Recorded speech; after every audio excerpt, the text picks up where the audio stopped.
in keeping Australians safe, to preparing for the worst, to cleaning up after the event, we say thank you. Thank you so much to all of the amazing Australians who are looking out for each other and looking after each other as we confront yet another set of natural disasters which are impacting so many Australians around the country. This is the best of Australia in the worst of conditions. Australians are there for each other when times are tough, and we assure people that the government will be there for them as well. This is a human tragedy, first and foremost, but it has obvious consequences as well for the economy and for the budget. I think we need to brace ourselves for the impact of these natural disasters on the cost of living. We're talking here about some of the best growing and producing country in Australia, and it has been seriously impacted, whether it's the destruction of crops or the inability to access some of this farmland, whether it's livestock and other consequences. I think Australians do need to brace for a cost of living impact from these floods. These are likely to push up the cost of living when Australians are already under the pump. It will also have obvious consequences for the budget. We will be there for Australians in the usual way. I had a good conversation with Murray Watt about that this morning, and no doubt there'll be more conversations about that and with states and territories as well, as we get our heads around the scale, the magnitude and the destruction which has been brought by these natural disasters. It's also a reminder of the backdrop for this budget, which I'll hand down in this building in 8 days' time.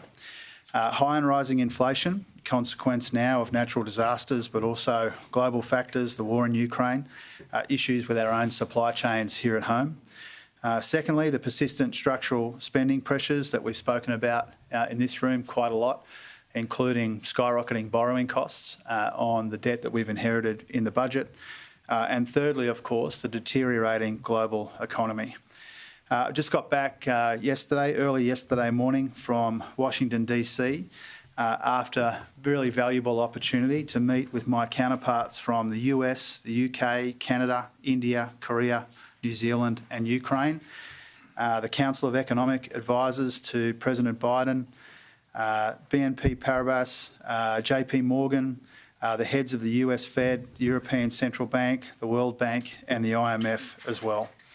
The key takeout from discussions in DC is that the world is tiptoeing a narrowing and more perilous path when it comes to the prospect of another global downturn.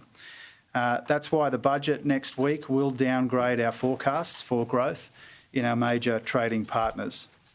The US has already had 2 negative quarters, and Treasury has downgraded the forecast for next year from 2.5% to 1% in the US. It's likely that the UK is in recession already.